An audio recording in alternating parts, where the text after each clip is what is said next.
Power TV, నేను Sivaramakrishna.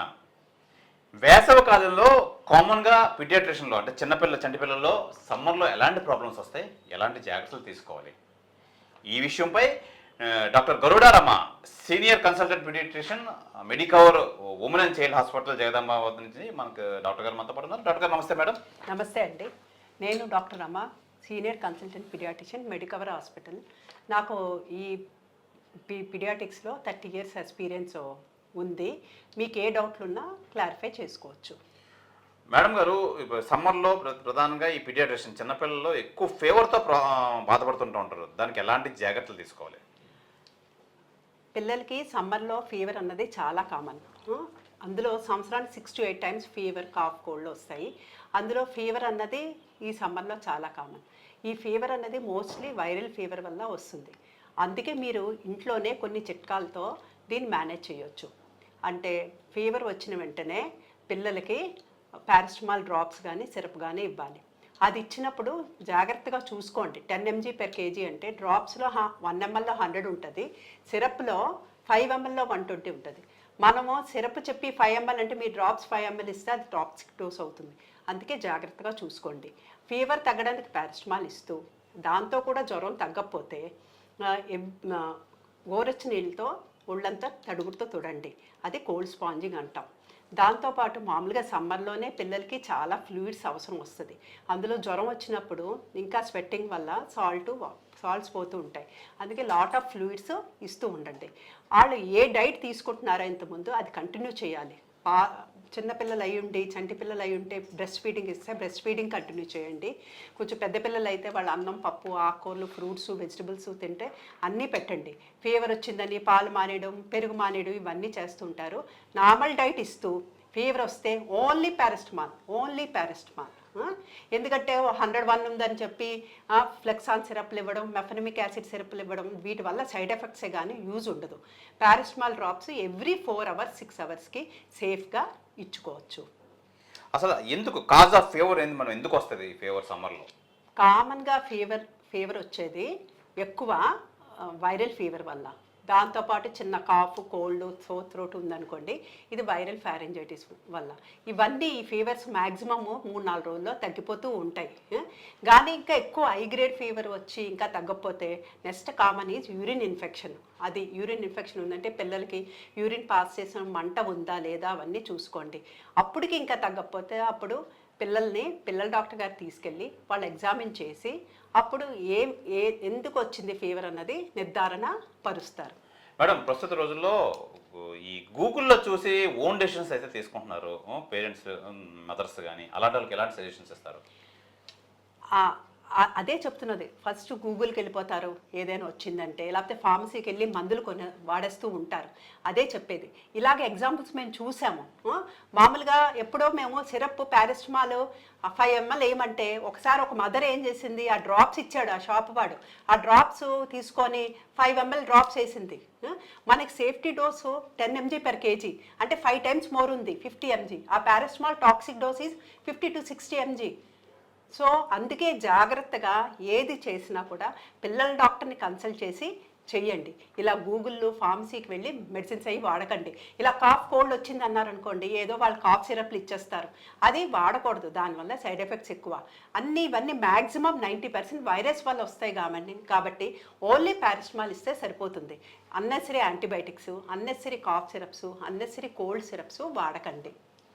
Doctor గారు, ఒకవేళ ఈ జ్వరం వచ్చిన తర్వాత 2-3 రోజులు కానీ తగ్గకపోతే ఏం చేయాలి? పిల్లలకి ఇలాగ 2-3 రోజులు జ్వరం వచ్చినప్పుడు కొంచెం డల్ అయ్యి, తర్వాత జ్వరం తగ్గినప్పుడు యాక్టివ్గా ఉండి ఫీడింగ్ తీసుకున్నారు అంటే అది మోస్ట్లీ వైరల్ ఫీవర్. కానీ 2-3 రోజులు అయినా కూడా ఫీవర్ తగ్గలేదు, చాలా ఎక్కువ హై గ్రేడ్ ఫీవర్ వస్తుంది, ఫీడింగ్ తగ్గిపోయింది అంటే వెంటనే పిల్లల డాక్టర్ గారి దగ్గర కన్సల్ట్ చేయాలి. అది దగ్గు, రొంప, జ్వరం ఉండి ఆయాసం ఉందనుకోండి, న్యూమోనియా అవ్వచ్చు. అదే యూరిన్లో ఇన్ఫెక్షన్ ఉందనుకోండి, యూరినరీ ఇన్ఫెక్షన్ అవ్వచ్చు. చలి, వణుకు వచ్చిందనుకోండి, మలేరియా అవ్వచ్చు. అందుకు డెంగ్యూ ఫీవర్ అవ్వచ్చు. అందుకు 3-4 రోజులు అయినా కూడా పిల్లలు సిక్గా ఉండి ఫీడింగ్ అయి తీసుకోకపోతే వెంటనే పిల్లల డాక్టర్ గారి దగ్గరికి వెళ్ళి చెకప్ చేయించుకొని, అవసరమైతే బ్లడ్ టెస్టులు చేయించుకొని ఎందుకు ఫీవర్ వస్తుందో తెలుసుకొని దానికి తగ్గట్టు ట్రీట్మెంట్ చేయించుకోవడం మంచిది. డాక్టర్ గారు, ఈ ఫీవర్తో పాటు కోల్డ్, కాఫ్ నిజంగా తగ్గదు. ఈ సమ్మర్లో పిల్లలు చాలా ఇబ్బంది పడుతుంటూ ఉంటారు. ఏం చేయాలో తల్లులకు తెలియదు. అలాంటి వాళ్ళకి ఎలాంటి సజెషన్స్ ఇస్తారు మీరు? పిల్లలకి అలాంగ్ జ్వరంతో పాటు రొంప దగ్గు కూడా చాలా కామన్. ఈ రొంప దగ్గు జ్వరాలు అవన్నీ మ్యాక్సిమం వైరల్ వల్ల వస్తుంది. సో ఏంటంటే ఫీవర్, కాఫ్, కోల్డ్ వచ్చినప్పుడు పిల్లలు యాక్టివ్గా ఉండి ఫీడింగ్ తీసుకుంటే మోస్ట్లీ వైరల్ ఫీవర్. సో జ్వరాని కోసం పారాసిటమాల్ వాడుకోండి. మెయిన్ ఇంపార్టెంట్ ఏంటంటే జ్వరం వచ్చి రొంప దగ్గు వచ్చినప్పుడు చాలా అపోహ డైట్ల మీద. సో పాలు ఇవ్వరు, పెరుగు ఇవ్వరు, ఫ్రూట్స్ ఇవ్వరు, ఏమి ఇవ్వరు, బనానా ఇవ్వరు. కానీ ఏంటంటే పిల్లలకి అప్పుడే ఇమ్యూనిటీ తక్కువ ఉంటుంది. ఇంకా ఇంప్రూవ్ అవ్వాలంటే హెల్తీ డైట్ ఇవ్వాలి. సో రొంప దగ్గు జ్వరాలు వచ్చి పిల్లలు యాక్టివ్గా ఉన్నారంటే ఇది వైరల్ ఫీవర్ వల్ల వచ్చింది. సో ఏంటంటే ఫీవర్కి పారాసిటమాల్ వాడుకోండి, హెల్దీ డైట్ ఇవ్వండి. పిల్లలకి ఇంతకుముందు ఏమి డైట్ ఇస్తున్నారో అది పూర్తిగా కంటిన్యూ చేయండి. బ్యాలెన్స్ డైట్ అంటే డైట్లో అన్నం, పప్పు, ఆకుకూరలు, ఫ్రూట్స్, వెజిటబుల్స్ అన్నీ జ్వరము, దగ్గు, రొంప ఉన్నా కూడా కంటిన్యూ చేయండి. చాలామందికి అపోహ యాంటీబయాటిక్ ఇవ్వాలి కదా మేడం అని. చాలామంది మా దగ్గరికే వస్తారు, జ్వరం వచ్చింది, రొంప, దగ్గు, మెడిసిన్స్ వాడతారు. మేడం ఇంకా తగ్గలేదు, 2-3 రోజులు అయింది, యాంటీబయాటిక్ పెట్టండి అని. ఒక సూక్తి చెప్తాను, మీరు యాంటీబయాటిక్ పెడితే వారం రోజులు తగ్గుతుంది, ఇవ్వకపోతే 7 రోజులు తగ్గుతుంది. మీకు అర్థమైనట్టుంది కదా, రెండూ ఒకటే కదా. సో యాంటీబయాటిక్ రోల్ ఉండదు అన్లెస్ వాళ్ళకి బ్యాక్టీరియల్ ఇన్ఫెక్షన్ అంటే ఏదో న్యూమోనియా ఉండి యూరినరీ ఇన్ఫెక్షన్ ఉంటే తప్ప నార్మల్ సింపుల్ రొంప దగ్గు జ్వరాలకి no rule of antibiotics. Only paracetamol and healthy balanced diet and excess amount of fluids. ఇదే ట్రీట్మెంట్. డాక్టర్ గారు, అలాగే ఈ రొంపు దగ్గుతో పాటు లూజ్ మోషన్స్, వామిటింగ్స్ కూడా మనం ఎక్కువ చూస్తుంటూ ఉంటాం చిన్నపిల్లల్లో. ఎలాంటి జాగ్రత్తలు తీసుకోవాలి? పిల్లలకి చాలా మటుకు లూజ్ మోషన్స్, వామిటింగ్స్ అవుతూ ఉంటాయి. మనమైతే హైజీనిక్గా ఉండగలం. పిల్లలు పాకురుతారు, నడుస్తారు, ఇది ముట్టుకుంటారు, అది ముట్టుకుంటారు, దానివల్ల కంటామినేషన్ అయ్యి లూజ్ మోషన్స్, వామిటింగ్స్ అవుతాయి. ఈ లూజ్ మోషన్స్, వామిటింగ్స్ అంటే కడుపులో ఇన్ఫెక్షన్ వల్ల కుళ్ళంతా బయటకు వస్తున్నట్టు. అది దానివల్ల ఏంటంటే వాళ్ళకి ఫ్లూయిడ్స్ అండ్ వాటర్ లాస్ అవుతుంది.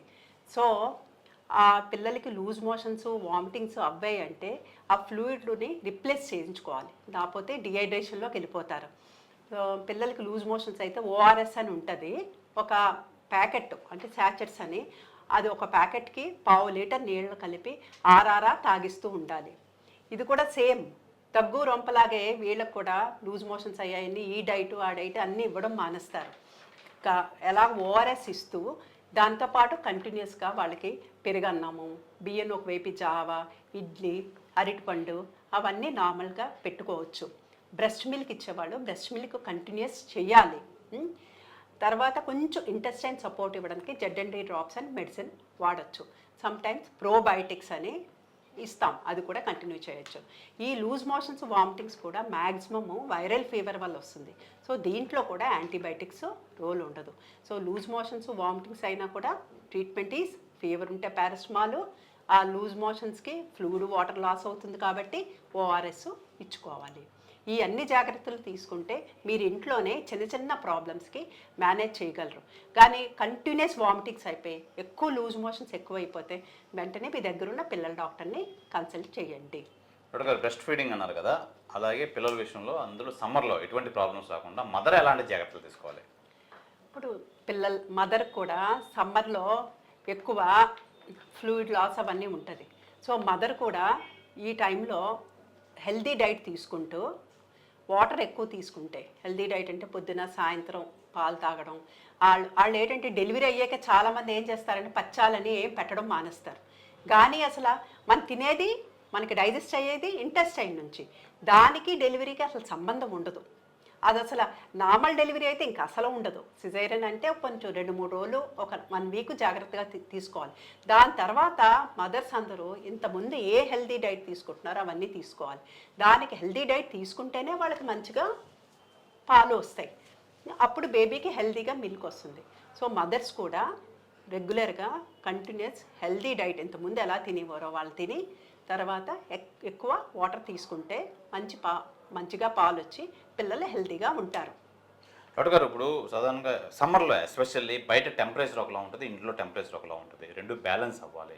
పెద్దవాళ్ళే చాలా ఇబ్బంది పడుతుంటూ ఉంటారు. అలాంటి చిన్నపిల్లల విషయంలో ఎలాంటి జాగ్రత్తలు తీసుకోవాలి? బేసిక్గా సమ్మర్ అనగానే మనం ఏసీస్ ఎక్కువ అలవాటు పడిపోతాం, అలాగే పిల్లల్ని కూడా తీసుకెళ్ళిపోతాం, వాళ్ళు చాలా హ్యాపీగా ఉంటారు, బాగా పడుకుంటారని. కానీ బయట టెంపరేచర్కి లోపల ఇంట్లో ఉన్న టెంపరేచర్కి బ్యాలెన్స్ అవ్వదు. అలాంటి విషయంలో ఎలాంటి జాగ్రత్తలు తీసుకోవాలి? అంటే ఇంట్లో మరీ వేడిగా ఉంటే ఏసీ వేసుకోవచ్చు, పూర్తిగా మానేయాలని కాదు. 25, 26 అలా పెట్టుకోండి కంఫర్టబుల్గా ఉండేటట్టు. దాంతో సమ్మర్లో కూడా వాళ్ళకి ఫ్లూయిడ్ లాస్ అవుతుంది కాబట్టి ఎక్సెస్ అమౌంట్ ఆఫ్ ఫ్లూయిడ్స్ ఇవ్వండి. దాంతోపాటు ఇంకా ఇంపార్టెంట్ ఏంటంటే ఆ సమ్మర్లో వాళ్ళకి లైట్ క్లోత్స్, అంటే కాటన్ లైట్ క్లోత్స్, వైట్ కలర్వి, క్రీమ్ కలర్వి, అలాంటివి లూజ్గా ఉన్నవి వేసుకోవాలి కంఫర్టబుల్గా ఉండడానికి. తర్వాత ఎక్సెస్ అమౌంట్ ఆఫ్ ఫ్లూయిడ్స్ ఇవ్వండి, ఫ్లూయిడ్ లాస్ అవుతుంది కాబట్టి. వాళ్ళ పైన సమ్మర్ అని బయట ఎండ ఉందని బయట యాక్టివిటీస్ని ఆపకండి. బయటన ఆడుకోనివ్వండి, ఆడుకుంటేనే వాళ్ళకి హెల్తీగా ఇమ్యూనిటీ అవి పెరుగుతుంది. రైట్ మేడం, కామన్గా పీడియాట్రిషియన్ ప్రాబ్లమ్ సంబంధించి అన్ని సందేహాలు నివృత్తి చేశారు. ఇది అసలు చిన్నపిల్లల విషయంలో ఈ ఫీవరు, కాఫ్, లూజ్ మోషన్స్ ఇలాంటివి ఎలాంటి జాగ్రత్తలు తీసుకోవాలని చెప్పి Medicover senior consultant paediatrician doctor Garuda Rama గారు మనకి అనేక సలహాలు, సందేహాలు మనకు పూర్తిగా వివరించారు. మరిన్ని హెల్త్ అప్డేట్ కోసం చూస్తూ ఉండండి ఆర్టీవీ. కెమెరామెన్ మూర్తితో శివరామకృష్ణ, ఆర్టీవీ, విశాఖపట్నం నుంచి. Thank you. For latest updates on India Pakistan, download RTV Live app